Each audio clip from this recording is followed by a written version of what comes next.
Salut tout le monde, bienvenue sur la chaîne Reptilian, très heureux de vous retrouver aujourd'hui dans une nouvelle vidéo. Aujourd'hui, petit nourrissage de mes cloportes tropicaux. Ça faisait un moment qu'on n'avait pas parlé arthropodes sur la chaîne, c'est le moment d'y revenir un petit peu. D'autant plus que ma colonie de Porcellio levis a énormément augmenté et j'ai envie de vous parler un petit peu de cet univers-là finalement. Donc effectivement, aujourd'hui, on va parler des Porcellio levis milkback. C'est une colonie que j'ai démarré déjà il y a un petit moment, que j'ai eu grâce à mon ami et collègue youtubeur Reptilman. Et la colonie, là, elle s'est très bien développée puisque je suis déjà à la 3e ou 4e génération de petits qui sont nés chez moi, donc ça commence à devenir vraiment pas mal. C'est vrai que les Porcellio levis, c'est une espèce très basique dans les cloportes, mais c'est déjà vraiment pas mal pour commencer et vraiment intéressant. Du coup, cette vidéo, elle est faite aussi à ceux qui veulent débuter dans les cloportes et dans les arthropodes en général. Et c'est justement un de mes projets, j'aimerais vraiment me développer dans tout ce qui est arthropodes. Pour ça, évidemment, il y aura des vidéos qui arrivent sur la chaîne avec des nouvelles espèces. Il y a vraiment plein de choses à savoir et c'est des espèces qui coûtent pas cher du tout pour la plupart, qui a moyen d'élever dans des très petits espaces. Pourtant, ça reste des animaux super intéressants. Je vous rappelle également que la chaîne est partenaire de terrazo.fr et justement, je vous invite vraiment à aller faire un tour sur leur site internet si les arthropodes vous intéressent parce que vous retrouverez énormément de choix. Et si vous décidez de passer commande, n'oubliez pas que grâce à mon code promo, vous avez 5% de réduction en entrant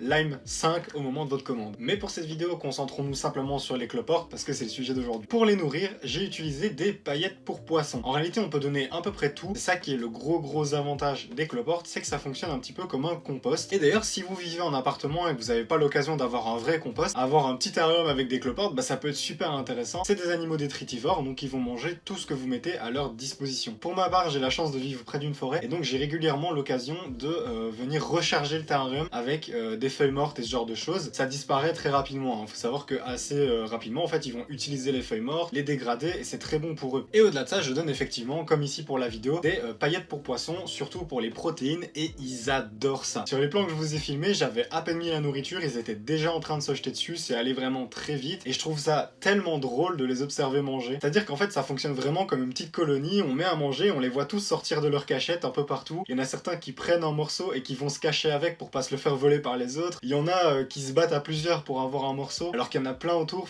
et puis on les voit s'activer, vraiment venir chercher avec leurs antennes. C'est vraiment beaucoup plus intéressant que ce qu'on pourrait croire. En tout cas, moi je suis vraiment complètement fan de ce genre d'espèces. Je les nourris essentiellement avec ça et régulièrement je leur donne des restes de nourriture, que ce soit des petits bouts d'os de poulet avec un peu de viande dessus, des morceaux de salade, des choses comme ça. Presque tout, il y a certains aliments qu'il faut éviter. Pour ça, je vous conseille de vous renseigner avant de donner. Mais tous les éléments carnés ou végétaux de base, il y a aucun problème. D'autant plus que le gros avantage de ce genre d'espèces, c'est que vous pouvez les élever très simplement. Comme vous le voyez, moi, ils sont dans une petite boîte plastique aérée. Ça fonctionne très bien, il y a une bonne humidité et la colonie se développe à merveille. Et évidemment, si on veut, rien n'empêche de leur proposer plus grand, avec des boîtes plus grandes ou même carrément des terrariums. Bref, les cloportes, c'est vraiment un univers génial. Comme je vous ai dit, moi, je vais vraiment essayer de me développer là-dedans, et y compris dans les arthropodes en général. Au niveau des cloportes, une espèce que j'aimerais vraiment avoir, c'est les rubber ducky. Je les trouve juste tellement drôles. C'est une espèce qui, il y a quelques années, était vraiment très rare. Maintenant, ça commence à aller mieux vu que la folie des cloportes a complètement explosé et qu'on en trouve beaucoup plus facilement. Donc, je pense m'y mettre petit à petit. Évidemment, n'oubliez pas de vous abonner à la chaîne pour rester au courant de ce genre de contenu. Et du coup, je pense qu'on va pouvoir clôturer cette vidéo. Elle aura été assez courte, mais vous inquiétez pas, prochainement, j'arrive avec de nouveaux projets comme je vous en ai parlé. D'ici là, n'hésitez pas à liker la vidéo et vous abonner comme je vous le disais. Merci à tous d'avoir regardé. Ciao tout le monde!